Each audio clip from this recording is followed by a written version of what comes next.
नमस्कार दोस्तों, बेहद इन्फॉर्मेटिव वीडियो होने वाला है उन लोगों के लिए जो अब तक अफोर्डेबल हाउसिंग स्कीम में अपनी एप्लीकेशंस लगा लगा के थक चुके हैं, लेकिन उनका फ्लैट नहीं निकला है। मेनली मैं एड्रेस करने वाला हूं प्रायोरिटी 4 को, लेकिन अगर आप प्रायोरिटी 3 हैं तो भी आप इन पॉइंटर्स को यूज़ करके मेक श्योर कर सकते हैं कि जब अगली बार आप एप्लीकेशन लगाएं तो आपका फ्लैट निकल सकता है। ये जो इन्फॉर्मेशन मैं आपके साथ शेयर करने वाला हूँ, कोई भी प्रॉपर्टी डीलर, कोई भी रियल एस्टेट एजेंट आपको नहीं बताएगा। बेहद बेसिक पॉइंटर्स हैं, लेकिन आपको कोई नहीं बताएगा। लेकिन अगर आप ये पॉइंटर्स फॉलो करते हैं तो आप मेक श्योर कर सकते हैं कि आपका अफोर्डेबल फ्लैट जरूर निकल जाएगा। तो वीडियो को स्टार्ट करने से पहले मैं बेसिक कवर करना चाहता हूँ कि प्रायोरिटी 3 और प्रायोरिटी 4 होते क्या हैं। तो प्रायोरिटी 4 वो लोग होते हैं जिनका NCT Delhi, national capital territory of Delhi, यानी कि केजरीवाल जी वाली दिल्ली, एनसीआर की बात मैं नहीं कर रहा हूँ, सिर्फ दिल्ली की बात कर रहा हूँ, जिनका दिल्ली, हरियाणा या चंडीगढ़, इन 3 जगह पे कोई भी रेजिडेंशियल प्रॉपर्टी है किसी भी रजिस्टर्ड सोसाइटी में, तो आप प्रायोरिटी 4 होने वाले हैं, लास्ट प्रायोरिटी होने वाले हैं। और इन 3 जगह के अलावा आपकी कहीं भी प्रॉपर्टी है, भले ही आपके गुजरात में प्रॉपर्टी है, अहमदाबाद में प्रॉपर्टी है, कहीं पे भी, बेंगलोर, कहीं भी आपकी प्रॉपर्टी हो राजस्थान में, तो आप प्रायोरिटी 3 हैं। अगर आपकी इन 3 जगह पे प्रॉपर्टी है, फिर से बता रहा हूँ, हरियाणा, चंडीगढ़ और नेशनल कैपिटल टेरिटरी जो कि अपनी दिल्ली है, केजरीवाल जी वाली दिल्ली, फिर से मैं हाईलाइट कर रहा हूँ, लोग एनसीआर में आके कंफ्यूज कर जाते हैं, मैं सिर्फ दिल्ली की बात कर रहा हूँ। तो अगर आपकी इन 3 जगह पे प्रॉपर्टी नहीं है तो आप प्रायोरिटी 3 हैं, आपको ज़्यादा अहमियत दी जाएगी ड्रॉ के कॉन्टेक्स्ट में। और अगर आपकी इन 3 जगह पे कोई प्रॉपर्टी है तो आप प्रायोरिटी 4 हैं, लास्ट प्रायोरिटी हैं। तो सबसे पहला पॉइंटर तो ये है कि हस्बैंड और वाइफ एक सिंगल एंटिटी कंसिडर किए जाते हैं। तो आपके नाम पे अगर दिल्ली में कोई प्रॉपर्टी है और आपकी वाइफ के नाम पे नहीं है, तो ऐसा नहीं कि आप अपनी वाइफ के नाम पे एप्लीकेशन लगा सकते हैं। लेकिन हाँ, आपके बच्चे अलग एंटिटी कंसिडर किए जाते हैं। तो लेट्स से आपके बच्चे 2 बच्चे हैं और उन दोनों के नाम पे कोई भी प्रॉपर्टी नहीं है, और अगर वो 18 प्लस हैं तो आप उनके नाम पे एप्लीकेशन फिल कर सकते हैं। चांसेस आर कि वो प्रायोरिटी 3 में एप्लीकेशन जाएंगी और आपके चांस बहुत ज़्यादा है फ्लैट निकलने के।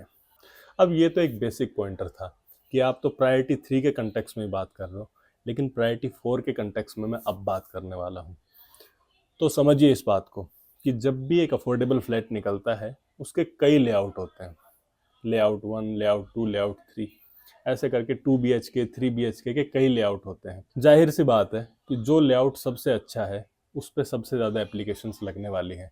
जो लेआउट अच्छा है वो सभी को अच्छा लग रहा है, तो जो सबसे बेस्ट लेआउट है आप वहाँ पे अपना एप्लीकेशन मत लगाइए। आप अपना एप्लीकेशन लगाइए सबसे हल्के लेआउट पे। लोग कहते हैं कि हॉल में किचन है, ये तो कोई लेआउट है नहीं। आप एप्लीकेशन लगाइए 20, 25, 30 हज़ार रुपये किसी इंटीरियर डिज़ाइनर से कंसल्ट करके आप उस चीज़ को मॉडिफाई कर सकते हैं, वो चीज़ बिल्कुल करेक्ट की जा सकती है। लेकिन इम्पोर्टेंट ये है कि आपका फ्लैट निकले। तो अगली बार जब एप्लीकेशन लगाएं तो लेआउट को ध्यान में ज़रूर रखें, सबसे हल्के लेआउट में अपनी एप्लीकेशन को फिल करें। दूसरा पॉइंटर अब मैं बताने वाला हूँ, जो इस वीडियो में यहाँ तक बने हुए हैं और जिनको ये पॉइंटर सुन के मज़ा आ जाए वो वीडियो में कमेंट करके ज़रूर चले जाना, वीडियो को लाइक करके जाना, चैनल को सब्सक्राइब करके जाना। तो दूसरा पॉइंटर ये है, और ये पॉइंटर मैं आपको हिंट दे रहा हूँ कि दिसंबर 2023 से जनवरी 2023 में अगर आप यूज़ करेंगे तो आपका डेफिनेटली एक अफोर्डेबल फ्लैट निकल आएगा। पॉइंटर ये है कि लेट से एक टाइम पे एक से ज़्यादा अफोर्डेबल एक साथ लॉन्च हो रहे हैं, जैसे कि अभी होने वाला है दिसंबर के मंथ में। तो आप कोशिश कीजिए कि आप जो सेकंड या थर्ड अफोर्डेबल प्रोजेक्ट, लेट से 3 अफोर्डेबल प्रोजेक्ट लॉन्च होने वाले हैं, तो आप अपनी एप्लीकेशन सेकंड और थर्ड प्रोजेक्ट में ज़रूर लगाएं। इसका बेसिक रीज़न ये है कि जितने भी लोग अफोर्डेबल की एप्लीकेशन लगाते हैं उनके पास ज़्यादा पैसा होता नहीं है। तो एक अगर प्रोजेक्ट आ रहा है सबसे पहले, तो सब अपना पैसा उसमें लगा देंगे। 1.5 लाख रुपए, 1,60,000 रुपए की एक एप्लीकेशन लगती है, और लोग मल्टीपल एप्लीकेशन लगाते हैं अपने नाम पे, अपनी वाइफ के नाम पे, अपने बच्चों के नाम पे। तो पहले अफोर्डेबल प्रोजेक्ट में चांसेस आर कि उनकी सबकी एप्लीकेशन लग चुकी होगी, तो दूसरे प्रोजेक्ट में एप्लीकेशंस कम आएंगी।